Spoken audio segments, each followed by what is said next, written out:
Hi everyone, my name is Ariella, and today I'll be presenting about my food packaging waste action plan, my journey throughout the implementation process, and why it is important. My ecological footprint highlights the highest impact on my sustainability is food, with 49% of my ecological footprint being my carbon footprint with 10.2 tonnes or 10,200 kilograms of CO2 emissions per year. As food is a major contributor to a carbon footprint and was my highest impact area, I decided to focus on that during my baseline data collection week. The socio-scientific concept of carbon emissions, global warming, climate change, and a carbon footprint are very important in society and when measuring one's sustainability. The CO2 footprint impact of food, particularly on climate change and global warming, is one of the most significant issues for the food chain to improve their ecological consciousness.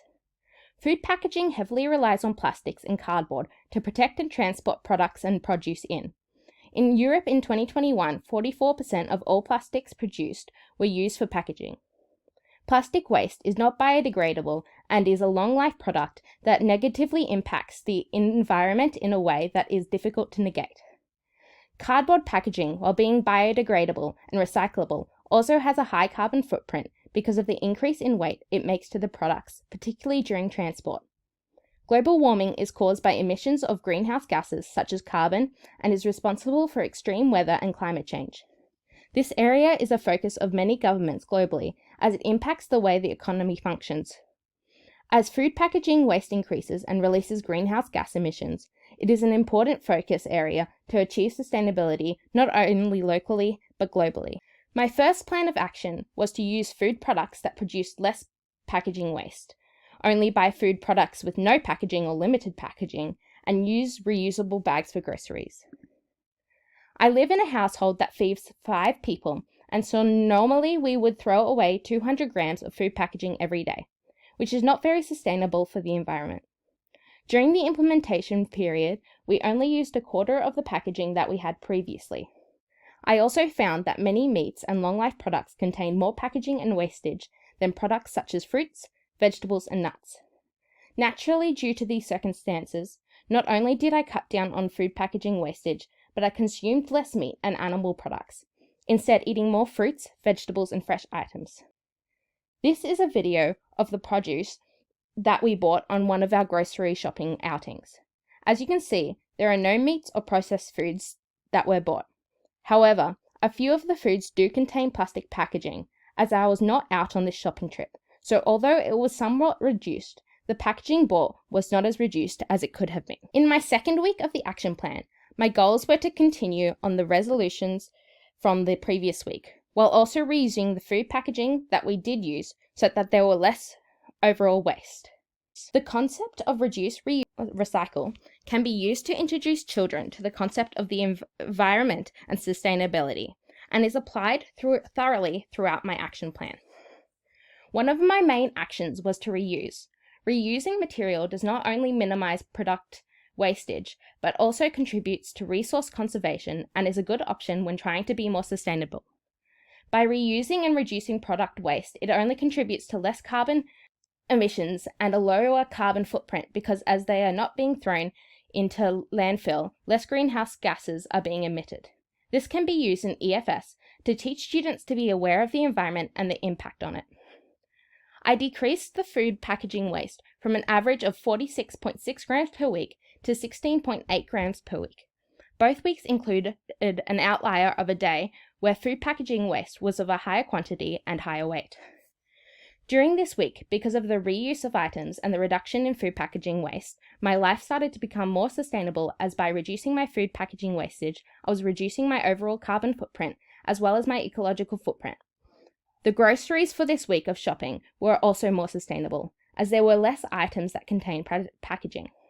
However, I bought 4 packets of raspberries for my younger brother's birthday, and they all have plastic packaging, which was an unavoidable cost.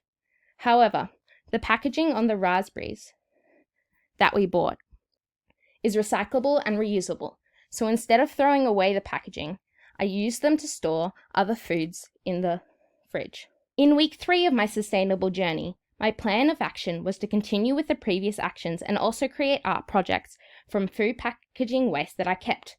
These art projects were planned to not only reuse more waste, but also to bring awareness to environmental sustainability and the impacts of our actions on the world. Although I had planned to complete 2 art projects, I only managed to complete 1. These photos display the process I went through to make a tree out of the reused food packaging. The trunk of the tree was made out of a cereal box, egg carton, and paper towel roll, and the leaves were made from single-use plastic bags. I used the plastic as the leaves to represent how continuous excessive waste, particularly in plastic waste, is polluting the planet through carbon emissions and greenhouse gases, severely impacting global ecosystems and contributing to global warming and climate change. My other planned project was to make an ocean mural. However, due to my busy schedule and other circumstances, I did not have the time to complete it. This project, as well as more actively monitoring groceries and food packaging usage in my meals, decreased my average food packaging waste for the week by 5.6, excluding the outlier of 161. When I retook the ecological footprint challenge, there was a major reduction in the amount of earths that would be needed if everyone were to live like me, including reducing by 1.8. While the pie chart shows that my carbon footprint takes up an increased amount of my overall ecological footprint, it was still reduced from 10,200 kilograms to 7,900 kilograms, which is a major achievement in increasing my sustainability and leading a more sustainable lifestyle.